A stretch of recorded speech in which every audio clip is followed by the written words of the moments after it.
ودي اسوي شغلات ما حد مسويها كعراقي او حتى عربي يعني. راب السوينج وهاي السوالف هواي عالم يسالوني عليها شلون قمستوا. كل ما اشوف اني انسى مسويها. شايف لما تبع الفيديو تقول انا مسويتها. بس انت بذاك الوقت عقليتك كانت حيل قافله. انا اول 3 ايام كنت ميت رعب. على الاخر طيح اكثر.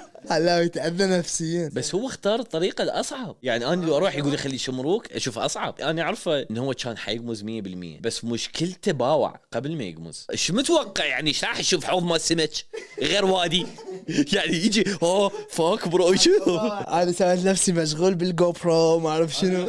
انا وياك نفس اللقطه بالضبط. لا انا هيك قاعد دا اسجل دا اشوف الضوء بس اشيك الساعه. اطول اكثر لحظات هنا متعبيه بحياتي. بس شنو اللحظات صار الساعات هاي الثواني بدي تشيك. بس انا يعني خليتها بعقلي انصدم انا بالهواء احسن. وانا يعني قمزت لي قدام يعني بمسافه هيك جيت وقمزت اشوف الشعور مال اني بالهواء ودي توقع.